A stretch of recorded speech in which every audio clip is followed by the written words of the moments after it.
Hi, this is Jordan Taylor. I'm a nurse practitioner here at Coeur Pediatrics, and today I wanted to present to you Detective Crystal Shaw. She's a police officer here in Coeur d'Alene, and she has some useful information for us regarding internet safety and our children.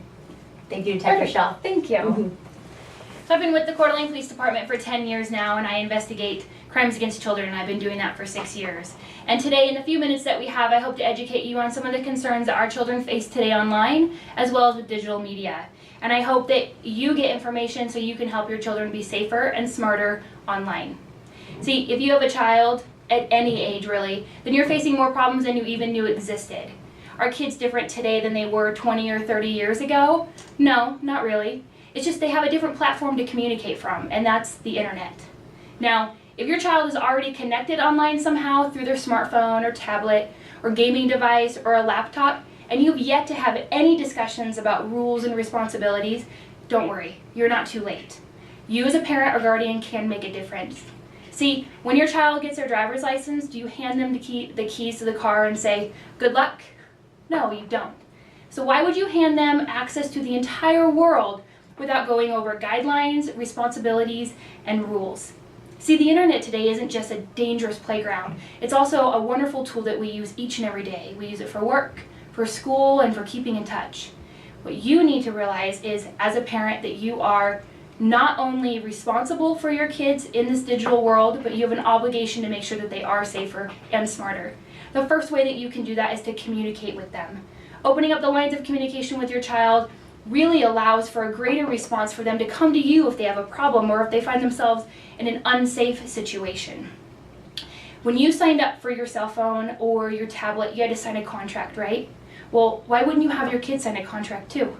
See, all that is it just allows them to realize what you guys as a family expect. And it's called a family contract. And all it is rules and regulations between you and your household members on internet usage, the time limit, where computers and digital media are kept, and I really hope that it's in a public place and not in your child's bedroom, and the consequences of not obeying those rules. See, your kid's going to be more likely to follow these rules that you give them if they believe that you're going to periodically check their phone and their computer, which means you as their parent or guardian must follow through with that. If your children shy away from talking to you about what they look at and what they do online, then ask what their friends are doing. See, you need to be a positive role model in how you interact with people online. And you need to remind them that whatever they do online can affect them negatively or positively forever, whether it's at school or with their peers or even jobs. See, this day and age, there isn't an employer who isn't checking social media before they're making the hiring process. So continue to remind your kids, what do they want to do? Do they want to be negative online, or do they want to be positive? What kind of footprint do they want to leave in the digital world that we have? The second thing for you to do as your parent or guardian is to educate yourself. Let me throw out some words for you. Kick messaging, Snapchat, Omegle, Craigslist, Twitter, Instagram, Meet Me, Facebook. Do any of these sound unfamiliar? Do any of these sound as if you heard about them but you don't know much? That's okay. Whatever I told you about any current applications or any social media websites could change by tomorrow. But just because it's fast changing doesn't mean that you aren't responsible for keeping things up to date. By talking to your kids, by talking to other parents, or a school resource officer like the police officer that's at your child's school, it's your responsibility to keep up with that and know what are the current trends, what are your children looking at, and what are their friends looking at.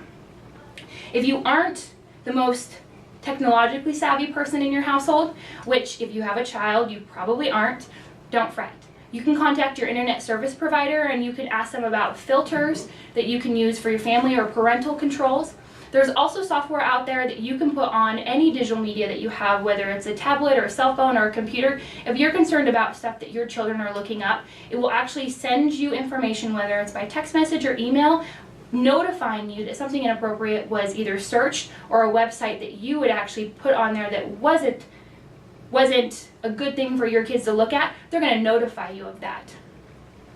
The other thing is, among the many issues that kids are facing these days, cyberbullying and sending and receiving sexually explicit messages are among the most prevalent. See, the only difference between cyberbullying in person and doing it online is how quickly it spreads. As soon as they put it online, it's immediate. Everybody knows about it. And it's faster and the consequences are much greater. Cyberbullying isn't just about posting something online saying you're ugly, you're fat, or I hate you. It's using a rating scale between 1 and 10, or it's putting a person's face on an inappropriate or an embarrassing photo and sending it out to everyone that they know, whether they're at school or it's online. That's the other thing that we must remember. Anything our children do these days is probably going to be connected somehow online, whether it's text messaging, a social media website, or YouTube. That evidence is out there forever. Another thing that you need to be aware of is your state's criminal codes, as well as your children's school's policy on bullying, on cell phone usage, on inappropriate conduct, whether it's online or in person. Because what these kids aren't realizing these days is by sending that sexually explicit image or distributing it out to other people, that they can be charged criminally for that. See, they think of it as harmless and as a joke, and it's not. And most of this stuff is correlated between what's happening outside school and what's in school, because although this stuff is happening online and away from school, many of these kids don't want to go to school now because it's so fast and so prevalent online that almost the entire student body has seen it. So they're embarrassed and they start talking about self-harming. So we need to educate our kids, and if they see something, to say something. Now, when they send that image, when they hit that send button, it is no longer your child's. And you will never ever get that image, that video, or that message back. It will be out there permanently. It can never be deleted. So once your kid hits the send button, it's over.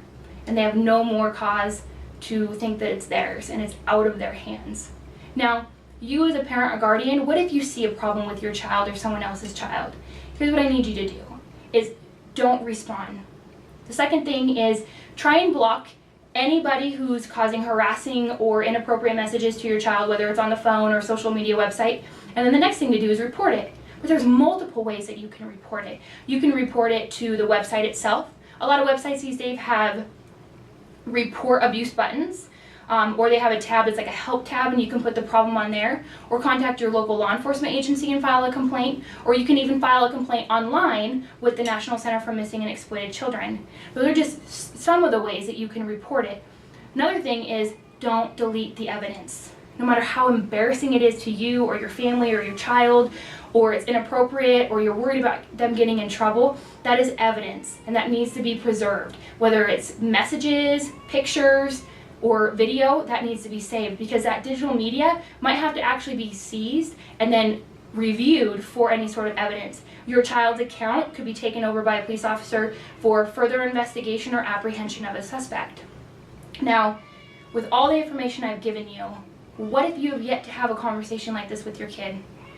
What if you don't even know the passcode to your child's cell phone, you don't know the password to their social media website, or you don't even know what social media websites that they're on? How can you, as their parent or guardian, even protect them from these issues? How do you even know these issues are even happening? So what I want you to do is there's a website that you can go to. You can go to CoeurLanePeds.com. It's CDAPEDS.com. And there you're going to find much more information that I have to give you, including a couple of different examples for family contracts and other websites that you as a parent or a teacher or even other law enforcement can learn and to protect your children and keep updated on your own. Today's information that I've given you is brought to you by the Idaho Internet Crimes Against Children's website, as well as information that we get in our own Internet Crimes Against Children training, and as well as from Yahoo and the Sunnyvale Police Department. Great. Thank you so much, Detective Shaw. Thank you for your time. Double check on our website and come in our office and ask us questions too. We'd love to help you.